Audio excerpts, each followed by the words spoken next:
Oke, Pak Budi, kumaha damang? Alhamdulillah Pangestu, Pak Anton. Pak Anton gimana, apa kabar? Iya, ini saya senang Hmm, sekali. Ini adalah hari Kamis minggu keempat saya live IG gitu ya. Setiap hari Dan saya lihat. iya, biasa biasa kalau lagi sedikit itu adalah 6 kali, Pak. Hari ini adalah 8 kali ya.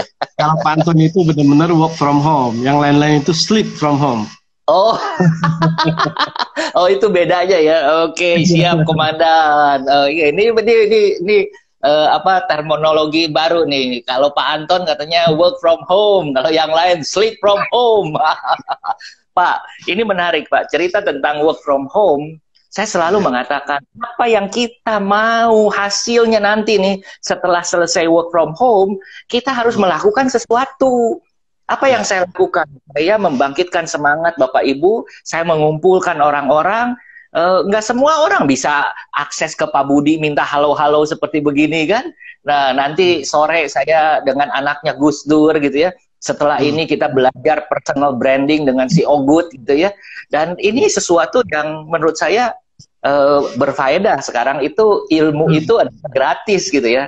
Oke, Hmm. Pak Budi, saya langsung to the point ya Pak ya. Bapak sebagai Wakil Ketua Umum DPP Asita, Bapak sebagai Ketua Umum Asita Jabar, Ya. Bapak melihat eh, kalau kita bicara kan nggak bisa bicara. Bagaimana sekarang? Sekarang mah semua tiarap, itu nggak usah ditanya gitu ya. Ya, betul. Pertanyaan adalah what next? Ancar-ancar nih buka bulan Juli nih, ancar-ancar bulan Juli nih. Kira-kira apa yang kita harus persiapkan, Pak Komandan? Sok, mangga, silahkan. Yang jelas memang sebenarnya begini, selama masa work from home ini, ya memang sebenarnya yang saya bilang tadi, kita nggak boleh selip-selip saja gitu. Harus seperti Pak Anton ini, ya kan, tiap hari melakukan sesuatu yang berbeda. Sambil memang tentu saja mengamati situasi ya. Situasi saat ini kan sebenarnya seperti tidak menentu, ya kan, ya. Boleh dibilang seperti tidak menentu. Sampai sekarang orang nggak tahu nih pandemi ini sampai kapan dan sebagainya, ya kan. Berita hari ini pagi beda, sore berbeda dan sebagainya ya.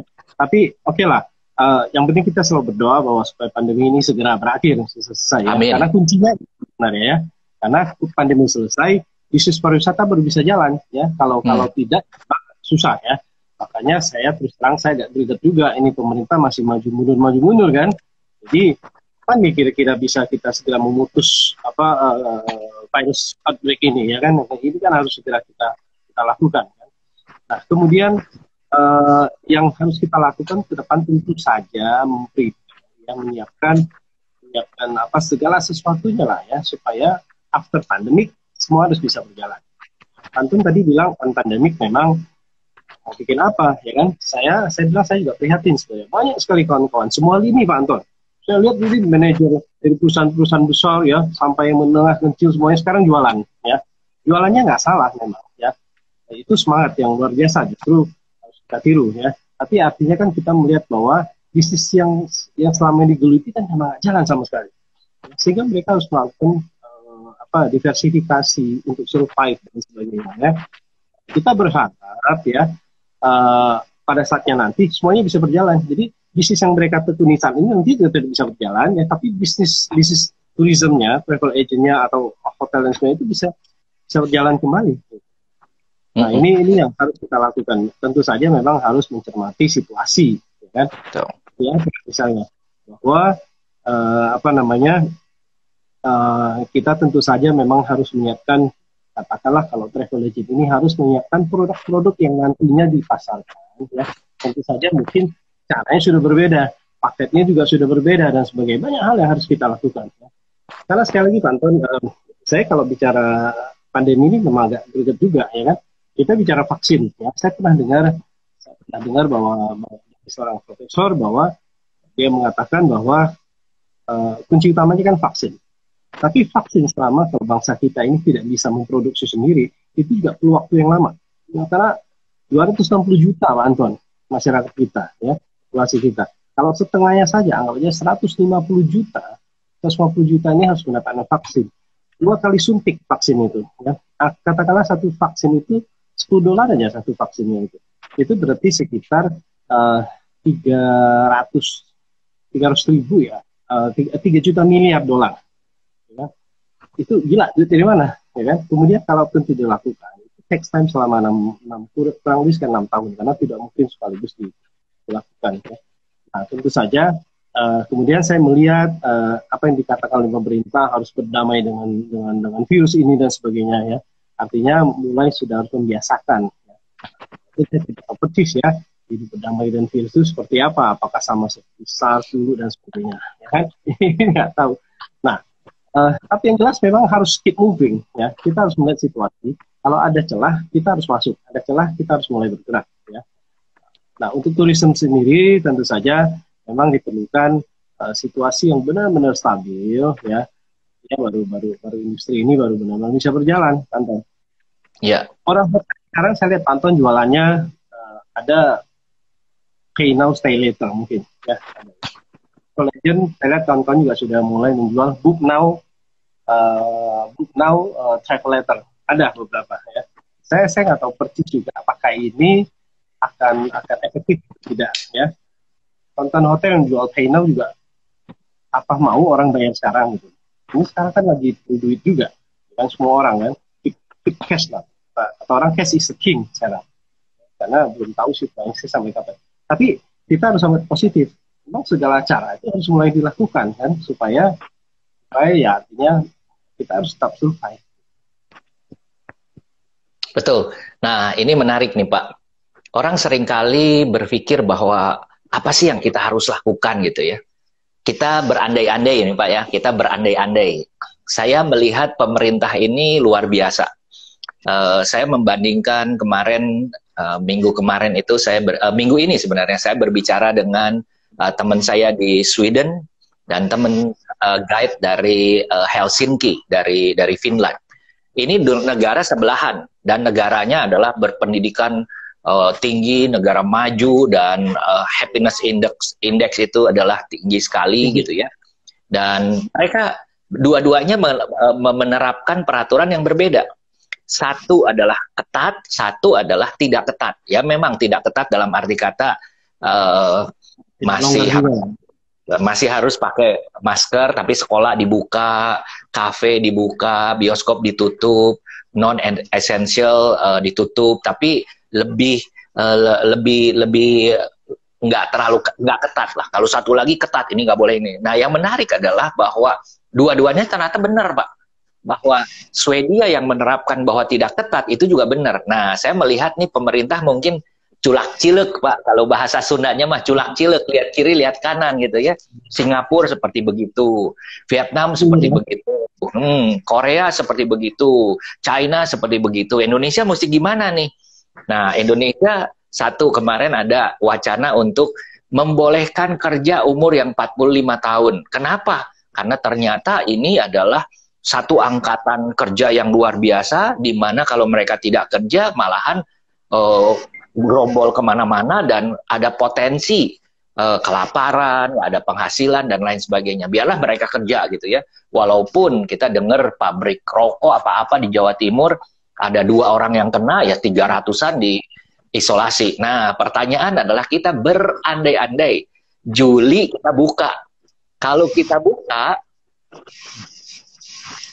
Pak Komandan kasih arahan, Pak. Apa yang harus kita lakukan nih? Bulan Juli kita buka, apa yang kita harus siapkan dari sekarang? Oke, ini kita berandai-andai ya Pak Anto ya. Berandai-andai. Nomor pertama tentu saja tourism bisnis ini sangat tergantung kepada beberapa komponen yang besar. Contoh seperti maskapai atau airlines ya.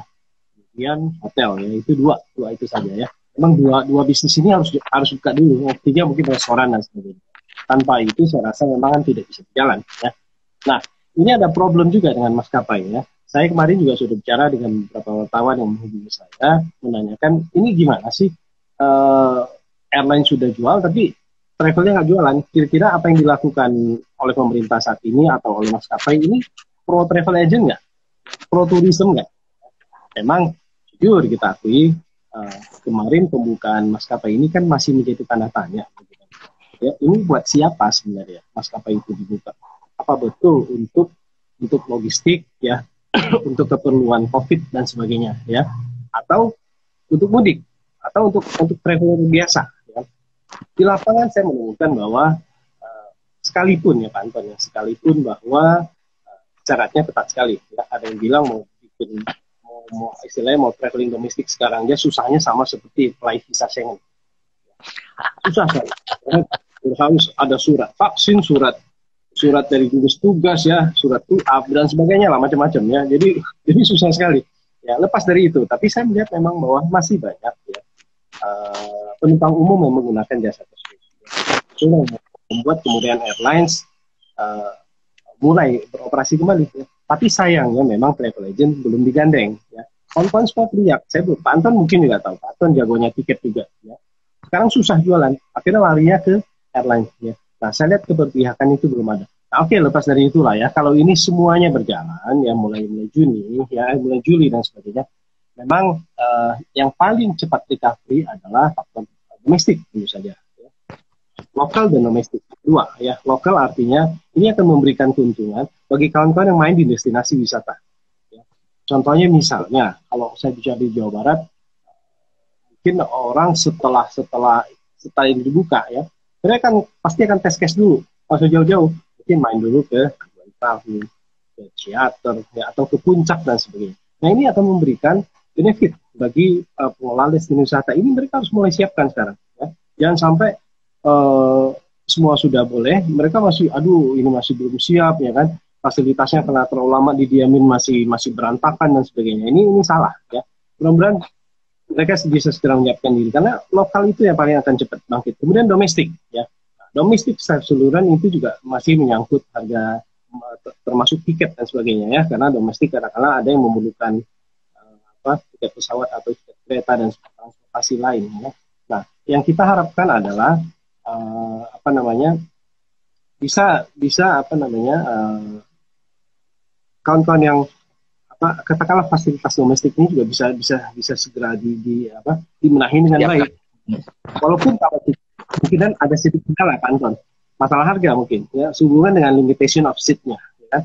Karena katakanlah satu pesawat yang isi 300 kan jadi isi 150, otomatis saya pasti akan ya. Tapi ya mau tidak mau ya semuanya harus membiasakan dengan yang disebut dengan new normal tadi ya. Nah, ini new normal lah yang harus dilakukan supaya itu pertama domestik lokal ya. Kedua mungkin berapa bulan agak lebih lama itu baru add-on ya. Add-on itu kan juga sebenarnya tergantung negara di sana sudah siap atau belum ya. Kita bom atau tidak ke sana dan negara itu mau nerima kita nggak, kan mereka nilai juga betul. Ini orang Indonesia bersih nggak nih, gimana penanganan virusnya dan sebagainya kan. Kalau kita dianggap setengah-setengah juga dia ngeri-ngeri juga kan. Mereka harus memprotek warga negaranya. Jangan sampai misalnya katakanlah Australia buka misalnya. Australia kan saya dengar sudah mulai zero ya. Mereka nggak harus cepat karena sebentar lagi winter ya. Katakanlah Australia sudah buka, belum tentu loh Australia mau terima orang Indonesia misalnya. Kan, nah, itu faktor itu menjadikan add-on di mana. Sama seperti umroh. Ya. Umroh katakanlah misalnya sebentar lagi memiliki itu kan market besar. Ya. Tapi belum tentu mereka mau menerima jemaah dari Indonesia. Ya. Nah, karena faktor add-on itu kan lintas negara ya tergantung. Nah yang berikutnya mungkin baru inbound ya. Inbound itu juga sama dengan add-on. Bagaimana kita juga meyakinkan mereka bahwa negara ini sudah clear, sudah bersih, supaya baru mau masuk. Kalau tidak, saya rasa susah juga. Ya. Nah, kembali ke yang Pak Anton bilang tadi, apalagi yang harus siapkan ya, itu tadi memang kita harus menyiapkan tentu saja paket dengan metode baru. Ya. Itu yang saya bilang dengan new normal tadi. New normal itu seperti apa? Situasi baru, habitnya baru, ya kan? Treatmentnya juga baru, ya. Terus tempat-tempat dikunjungi juga mungkin berbeda. Cara dia buang uang juga pasti sudah berbeda. Ya, makanya saya bilang nanti mungkin bisnis seperti travel insurance bakal booming mungkin karena orang harus merasa terproteksi. Ya.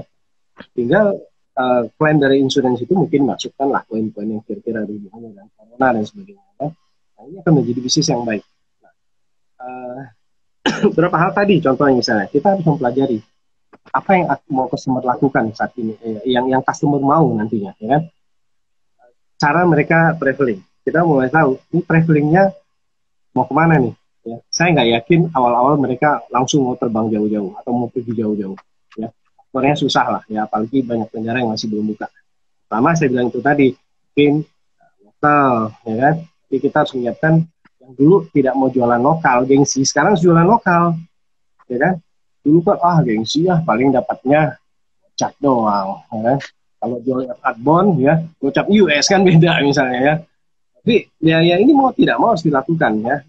Lokal domestik harus mulai kita harus sudah mulai punya paket-paket itu. Dan semuanya lah, ibarat orang bilang palu gak ada lah, apa lu mau gua ada gitu. Semua harus disiapkan. Ya. Nah kemudian itu kan pasti. Kalaupun ada penerbangan outbound katakan sudah mulai terbuka ya, saya yakin itu juga pasti hanya sekitaran Asia. Ini tahun-tahun to leader, saya mau ajak sedikit ini juga sedikit realistik juga ya. Dalam waktu dekat kayaknya kita nggak mungkin ya kumpul-kumpul misalnya di Europe dan sebagainya ya. Nggak susah. Udah ketemu di Kuala Lumpur aja udah senang kayak Pak Anton. Atau ketemu di Singapura. Ya karena yang terjadi akan pasti begitu ya. Orang-orang akan lebih cenderung mengambil perjalanan yang masih dekat. Nah, itu yang harus siapkan kawan-kawan yang mulai paket itu harus dekat. Ya kan? Kemudian saya melihat peluang-peluang itu ya ada di kelompok high end Pak Anton. Kelompok menengah ke atas ya. Karena ibaratnya situasi saat ini dan beberapa bulan ini travel agent aja contohnya Pak Anton, kita sebenarnya 5 bulan loh sudah kosong. Pandemi ini boleh mulai di Indonesia dari Maret, tapi jangan lupa bahwa Januari Februari ini kita low season. Ya kan? Jadi Januari kosong, Februari kosong, Maret kosong, April kosong, Mei kosong, cilaka ada 5 bulan ini kan ini apa namanya saldonya minus nih ya. Nah kemudian itu tadi yang bisa melakukan traveling nantinya pasti orang-orang yang menengah ke atas. Kalau yang menengah ke bawah, mohon maaf bukan kita mengecilkan, tapi dananya pasti sudah banyak tersedot selama masa-masa WFH inilah istilahnya. Kan selama masa PSBB dan sebagainya ya kan. Ini kan pendapatannya ada, pengeluaran keluar terus. Ya. Kemudian mostly yang kategori menurut saya. Rata-rata juga mungkin yang muda-muda. Kan lebih senang keluar yang agak senior ya, kecuali Panton mungkin ya. Panton kan orang muda ya, pikirnya juga masih muda. Saya lari jangan-jangan bisa kalah sama Panton. Nah, tapi rata-rata pasti akan sedikit menahan diri ya yang senior. Mereka perlu waktu recovery, ada proses traumatik dan sebagainya yang memang harus dilakukan. Apalagi pemerintah kemarin juga main fisik, ya, yang Panton bilang tadi. Ya. Ada ininya, ada klasifikasinya 45 tahun ke bawah baru boleh beraktivitas. Berarti yang 45 tahun ke atas dianggap nggak penting loh. Nah, ya. Padahal itulah usia produktif sebenarnya di Indonesia. Kemudian satu lagi adalah kebanyakan mungkin akan banyak dalam private tour. Saya yakin dalam waktu dekat ya, kecuali kalau nanti sudah benar-benar clear dan sebagainya. Series dulu deh jualan. Series yang dulu deh kalau yang main di series. Stop dulu jangan apa booking depo dan sebagainya ya kan. Karena saya kok kurang yakin ya. Saya ambil contoh saya sendiri saja. Awal Maret ya, sama seperti ini ya, series atau sit-in coach ya. Saya sit-in coach juga sama. Karena apa? Di situ kan kita harus bertemu dengan orang yang baru kita kenal. Ya, ini perlu waktu. Orang saya yakin tidak begitu mau untuk bertemu atau kemudian bercampur baur dengan orang yang mereka baru kenal gitu. Kalau dulu mungkin nggak masalah, series tour laku, orang baru kenal di airport dan sebagainya. Ke depan saya rasa dalam waktu dekat ini jangan coba nawarin series tour deh. Saya sebagai contoh saya bilang tadi awal Maret awal Februari ya waktu pandemi ini masih cuma baru di China dan sedikit di Korea Selatan, saya sekeluarga saya ke Korea sama ini. Saya ambil sit-in coach. Saya itu khawatirnya bukan main sebenarnya Pak Anton, ya kan? Karena begitu masuk terus, ini orang dari mana, ya kan? Agak curiga. Ya maaf aja, kita jadi apa namanya? Jadi agak dosa juga ngeliat, kan dari Cungko itu. Kita berdiri agak jauh, ya kan? Kan salah, kan? Tapi ya wajar kita harus memproteksi diri kita sendiri, ya kan? Sama seperti saya bilang nanti, for the time being untuk sementara waktu, ya series kayaknya ya ini enggak menurut saya ya yang akan laku mungkin yang private tour ya orang atau insentif dalam kelompok kecil itu bisa dilakukan. Kemudian mode of transport juga kita harus berhitung nanti ya kalau dengan batasan seat kita menyebabkan harga yang mahal ya. Itu yang saya bilang terkait dengan yang high end tadi, yang mungkin yang mampu aja yang baru beli. Kemudian apa yang harus kita tawarkan ke mereka? Paket-paketnya itu juga. Kalau misalnya saya lihat mungkin ke depan nanti orang lebih senang ke alam, ya. Mungkin tidak suka laut, ya. Kalau misalkan ke pasar misalnya ke Jepang masuk ke Shinsaibashi, kan ngeri juga ya, orangnya banyak ya. Atau ke Wang Fucing di Beijing ya, atau ke apalah tempat-tempat yang ramai di Eropa dan sebagainya, orang pasti ada kekhawatiran gitu ya. Tapi tempat-tempat yang nature alam mungkin akan lebih disenangin karena kan cenderung mungkin kelihatan lebih bersih, hygiene dan sebagainya. Nah, kemudian juga apa yang harus kita buat di dalam paket-paket nanti itu inklusinya juga berbeda. Dulu kita kayak ngasih yang nggak penting-penting banget, kasih traveling bag ya. Traveling bag itu nggak pernah dipakai, dikasih ke pembantu Pak. Ya, tamu saya itu dia sudah nyimpan 50 traveling bag saya misalnya. Ya, dia bingung, gue tuh kasih gue lagi, itu mau kasih ke siapa gitu kan? Gue udah kasih tukang beca, gue udah kasih, wah silakan kasih tukang beca, ya kan? Nah, kemudian ya banyak lah yang kita kan. Nah, kedepannya mungkin sudah berbeda. Mungkin apa yang must include di dalam paket itu, misalnya masker, jadi ada sanitizer, ya. Kemudian kita juga harus ada health certificate, ya. Travel agent juga harus health certificate sebenarnya, ya kan? Bagaimana orang akan cari nanti travel agent ini bisa mengeluarkan nggak health certificate? Itu jadi keunggulan kan nanti kan? Buat dia sendiri atau jaminan bahwa si tamu itu bahwa saya traveling ke orang yang aman. Ya kan? Nah, kemudian saya bilang tadi travel insurance juga menjadi sangat penting. Di lapangan, tour leader misalnya, tour leader juga sekarang, mohon maaf, tour leader jangan acak-acakan lagi sekarang, ya kan? Dulu tour leader masih ada yang cuek-cuek gitu sebenarnya. Mungkin nanti orang akan cari itu tour leader atau tour guide itu minimal performanya itu harus bersih, kan? Harus kelihatan tidy, kelihatan bersih lah. Jadi mereka juga yakin bahwa oh ini saya traveling dengan orang yang memang trustable. Itu Pak Anton. Jadi kedepannya itu new normalnya itu yang harus kita lakukan. Jadi jangan kita jualan produk seperti dulu lagi gitu.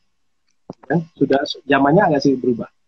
Kecuali nanti yang saya bilang itu kalau vaksin sudah ketemu, semua sudah kembali normal dan sebagainya, kan ya kan biasanya orang sih cepat back to habitnya gitu. Oke, ini menarik.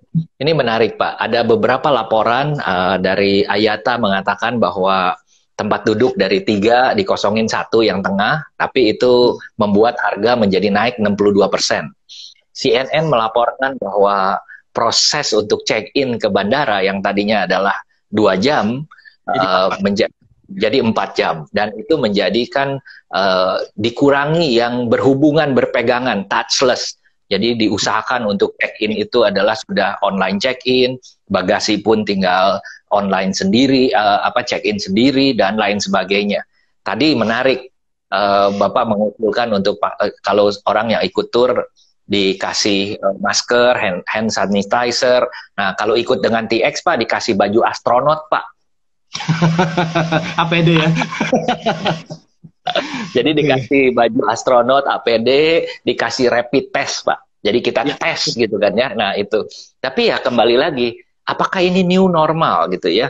Nah ini apakah ini sesuatu yang sekarang terjadi? Dari pembicaraan tadi Bapak ini saya amati ada satu yang membuat saya tergelitik untuk berpikir kepada yang lain. Maksud pemerintah untuk tidak membuka airline itu jualan kepada travel agent, ini sudah dikomplain dari kiri, kanan, atas, bawah, tengah, belakang, segala macam. Semua komplain. Puluhan ribu travel agent mati karena udah dibuka tapi ini tidak bisa jualan. Nah, yang menarik adalah menurut saya pemerintah akan menahan ini terus prosesnya biar menjadi normal, menjadi seperti new normal yang baru. Setelah itu mungkin setelah Lebaran, asumsi saya Lebaran itu kita udah dibuka. Jadi siapa yang siap kita bisa jalan duluan. Nah, saya teringat dengan 9/11, 11 September. Pada waktu itu sebelum 9/11 kita kalau check-in itu bawa air boleh Pak.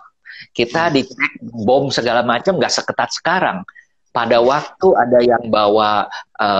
yang bawa bensin di China lalu menuangkan dan membakar di pesawat walaupun tidak terjadi fatal.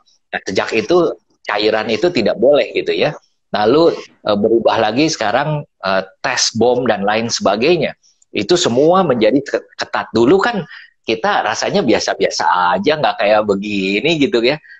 Tapi sekarang kan menjadi terbiasa. Nah, mungkin ya, new normal yang terjadi adalah misalnya pagi ini cucu saya sakit, dia tinggalnya di tempat saya, cucu saya sakit, anak saya bawa ke rumah sakit, dan salah satu prosesnya adalah harus rapid test, Pak.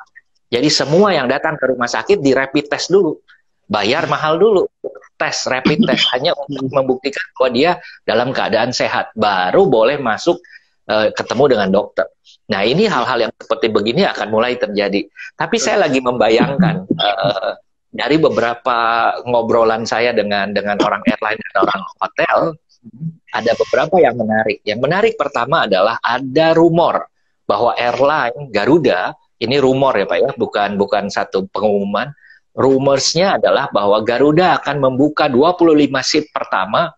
Ada yang bilang dikasih free, ada yang bilang dikasih murah. Saya bilang dikasih murah cukup lah, nggak usah dikasih free. Tapi itu untuk memutar gitu ya, destinasi-destinasi. Ini yang menarik. Yang kedua adalah hotel. Hotel itu di Bali misalnya sudah mulai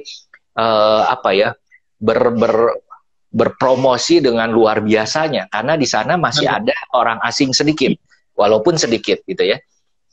Ini menarik. Nah, pertanyaan adalah kalau kita dikasih turnya, tiket pesawatnya murah, lalu di sananya juga murah, kira-kira Pak Budi kabita nggak ya mau pergi ke Bali? Nah, ini yang saya bilang tadi ya, Tanten ya. Kita memang berhadapan dengan sesuatu yang masih baru ya. Jadi kita juga masih andai-andai. Ya.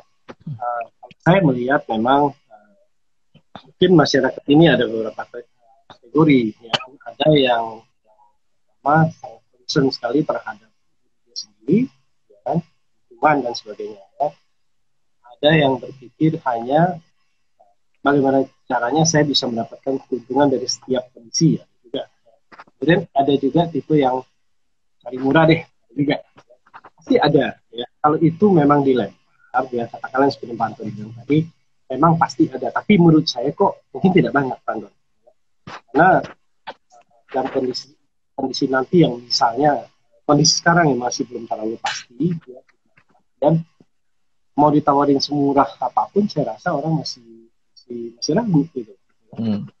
Lagi ke yang masalah airlines yang kemudian memberikan harga murah tadi, jangan lupa Pak Anton bahwa airlines pernah mendapatkan subsidi pemerintah yang sampai sekarang belum jelas peruntukannya, ya kan? Saya mau tanya juga kawan-kawan airlines ini, kemarin kan pemerintah mensubsidi harga sekian untuk ini kan, untuk waktu COVID ini belum terjadi, ya, waktu kita masih lagi gencar-gencarnya mengejar pariwisata domestik, kan?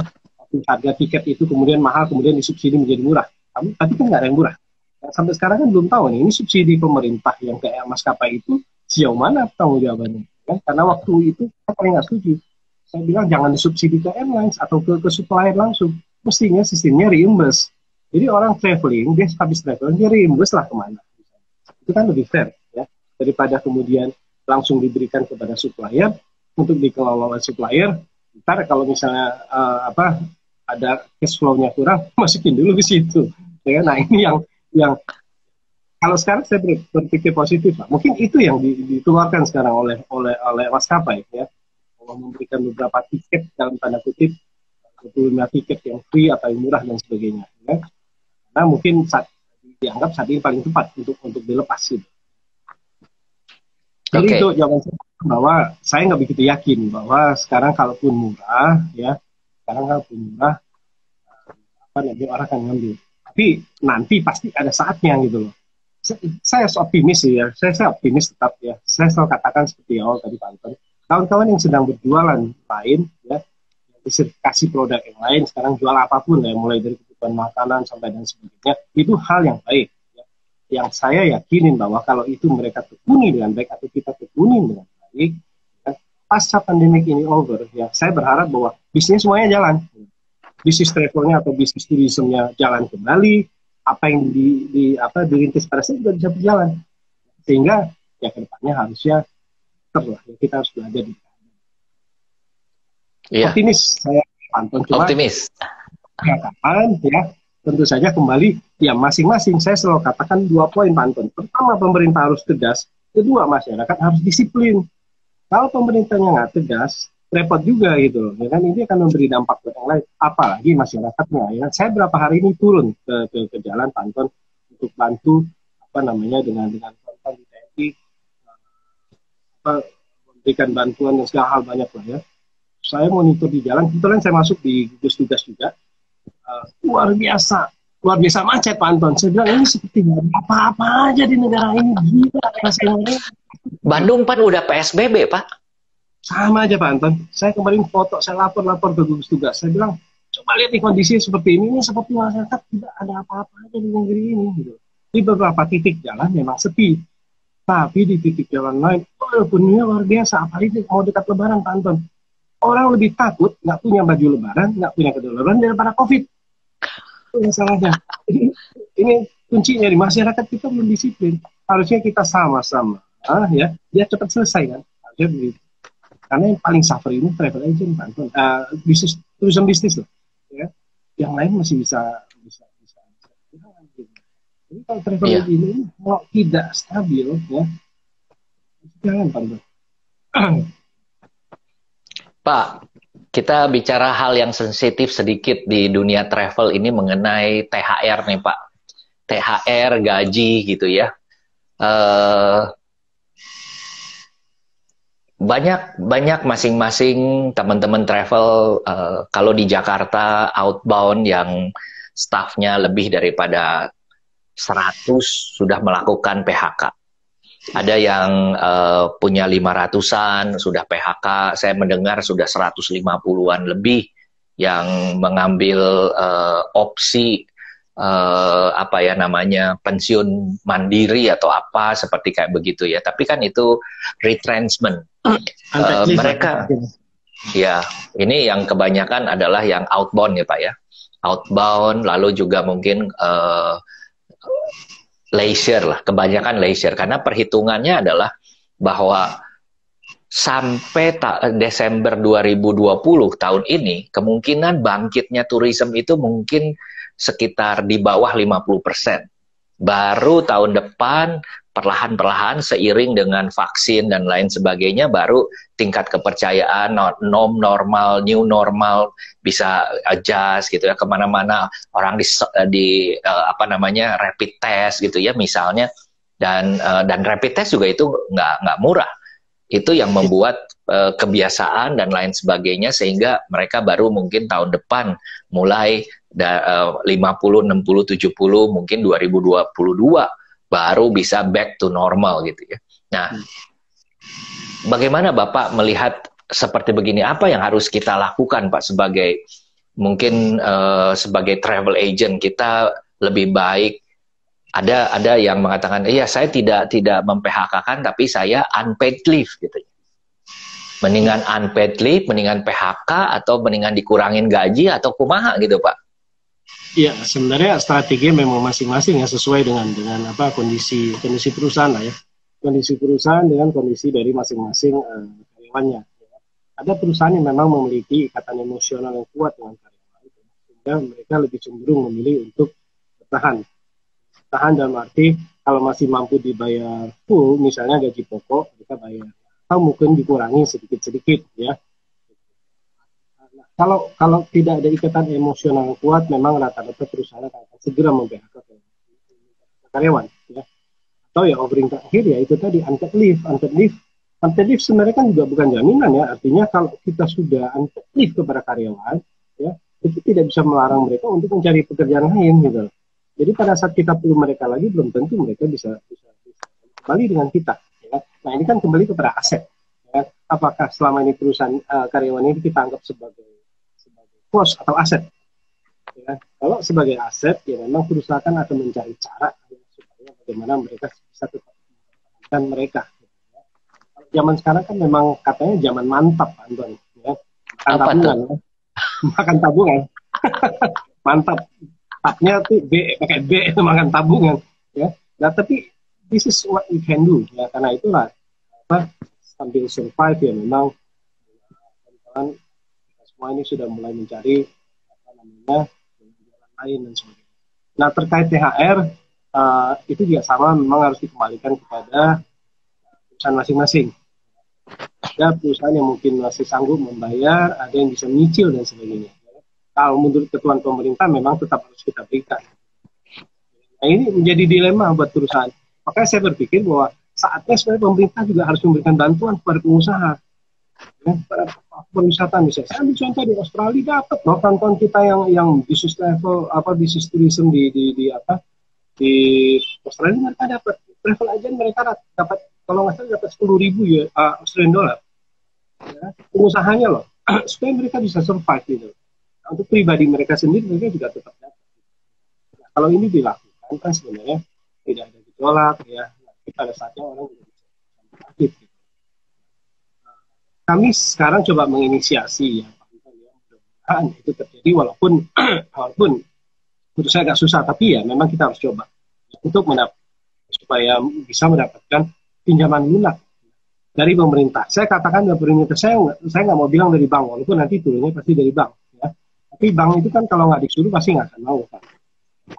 Saya lihat kemarin bank sekarang konten teriak leasing dan sebagainya, bank itu tidak bergeming. Ya, mereka itu menurut saya sih belum melakukan hal-hal untuk membantu masyarakat. Ya. Inisiasi kita kemarin adalah supaya pemerintah bisa memberikan bantuan pinjaman lunak ya, kepada pengusaha di bidang pariwisata berdasarkan klasifikasi perusahaannya, tentu saja dengan skema yang lebih ringan ya. Kalaupun harus jaminan, mungkin jaminannya tidak kalau limit dan sebagainya. Ini mau terpaksa harus kita lakukan supaya pemerintah juga memberikan perhatian kepada pengusaha juga. Jadi dua-duanya harus diperhatikan, baik tenaga kerja terdampak ataupun perusahaannya gitu. Karena kan tidak semua pengusaha mungkin seperti Pak Anton yang modal masih tabungannya masih banyak ya. Ya kan? Banyak yang sudah terseok-seok, mereka perlu juga kan. Mereka kan menghidupi sekian orang juga dan mereka harus dibantu. Oke, ini menarik Pak. Kalau di Singapura, di Australia, di malahan saya ada adik saya di Hong Kong, di Macau, mereka itu diberikan bantuan. Dua-duanya, dua pihak diberikan bantuan. Nah, kalau kita melihat bahwa ini asumsi dalam kita berandai-andai gitu ya, bahwa Juni mungkin tiketing mulai dibuka sedikit-sedikit. Tapi saya melihat ada satu data yang cukup menarik di soal tiketing ini, Pak.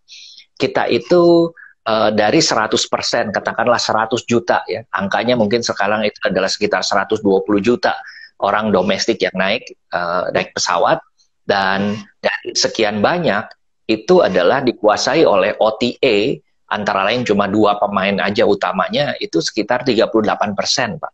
Jadi bisa dibayangkan 2% adalah masih travel agent, lewat travel agent.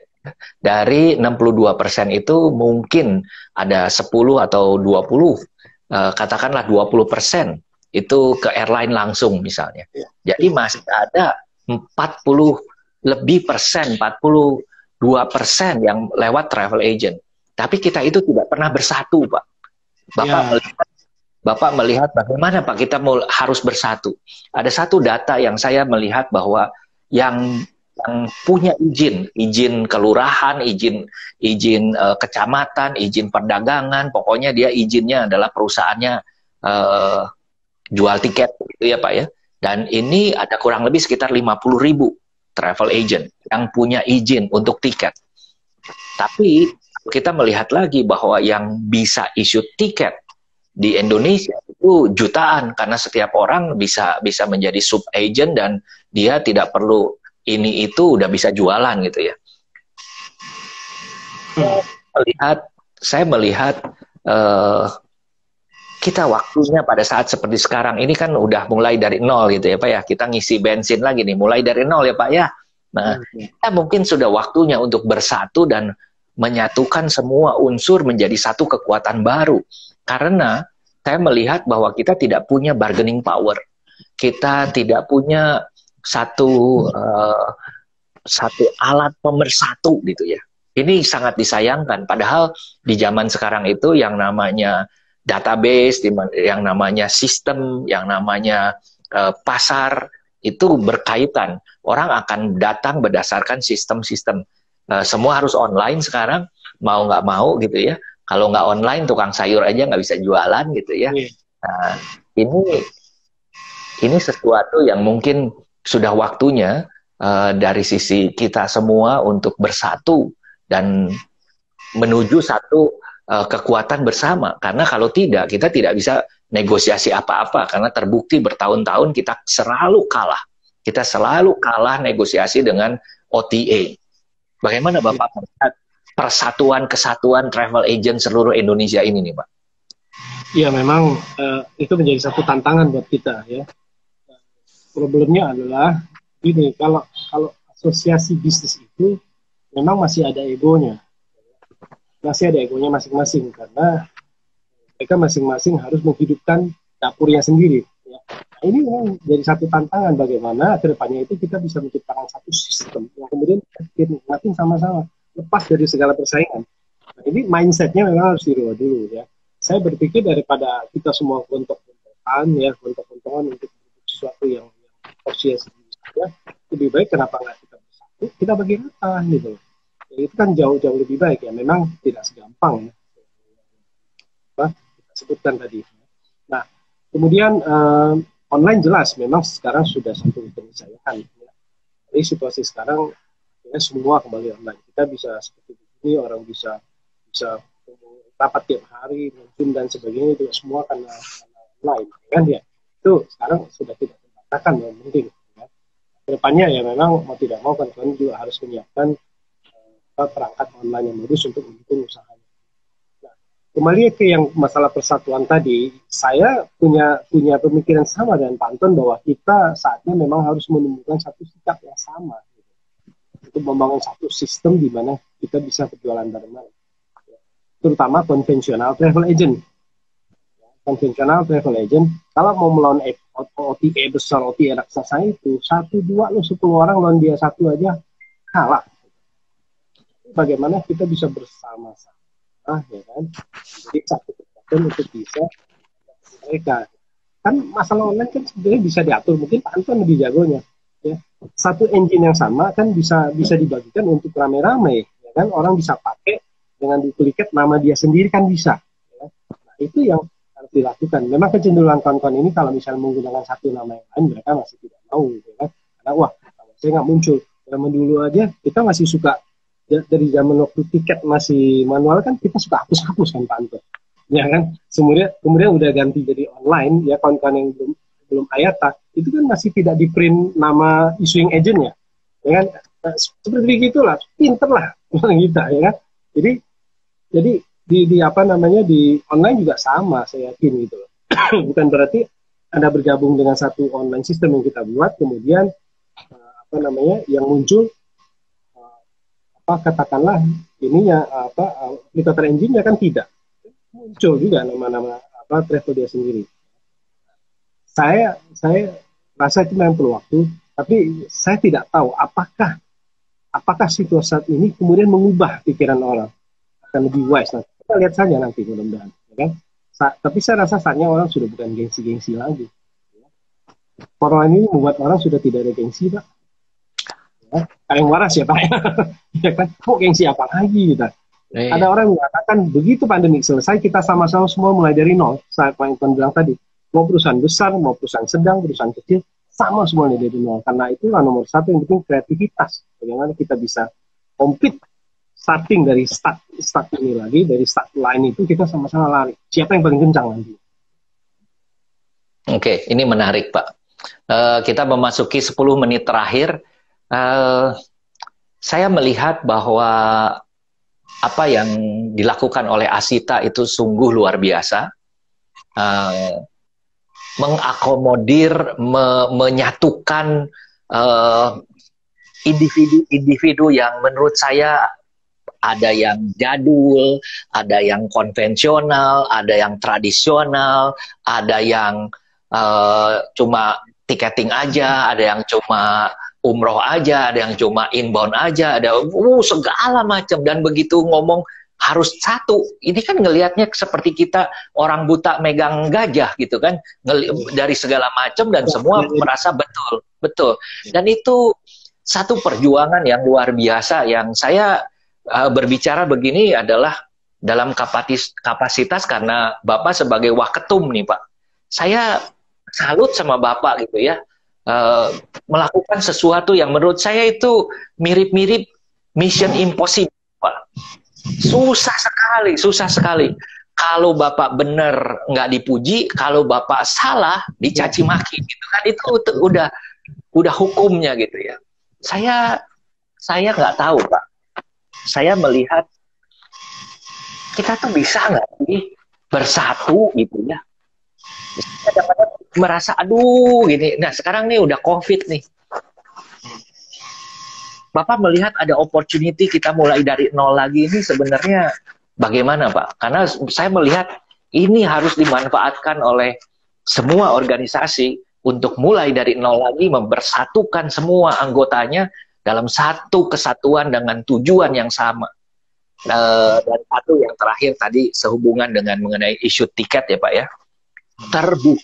Terbukti bahwa setelah bertahun-tahun mengeluarkan uang triliunan rupiah yang namanya OTA cuma 2 ini, terbukti bahwa mereka hanya menguasai 38% market share. Artinya kemana tuh? Artinya sisanya adalah travel agent. Nah ini kan satu kesempatan. Bagaimana kita berkarya? Bagaimana kita bisa mengambil momentum, mengambil kesempatan gitu. Pak Budi, silahkan. Ya, yang pertama ya memang susah ya Pak Anton ya kita mengakomodir isi otak yang sekian banyak dengan cara berpikir yang berbeda, ya kan? Saya tidak katakan jelek, tapi mungkin ada yang berpikir seperti A dan B. Memang isi otak beda-beda masing-masing. Ya? Pak Anton bilang tadi kalau melakukan hal baik tidak dipuji, ya kan? Tapi kalau tidak melakukan atau salah sedikit, bisa mati ya itulah risiko kita, ya kan? Kuncinya saya rasa harus ikhlas saja, ya kan? Dan tidak punya konflik of interest, itu yang paling penting. Ya, jadi kita melakukan sesuatu ya nyaman-nyaman saja karena tidak ada sesuatu yang untuk kepentingan kita sendiri gitu loh, ya kan? Artinya kita melakukan sesuatu itu untuk bersama. Memang saya katakan tadi juga, saya berharap ya Pak Anton bahwa COVID ini bisa merubah pola pikir kita. Jangan egois lagi gitu. Kan? Sudah bukan jadi oke lah yang dulu sama. Saya juga mungkin tidak sepenuhnya baik. Ya kan? Yang lain juga mungkin kalau ada yang salah dan sebagainya, dari kita lupain aja. Ya kan?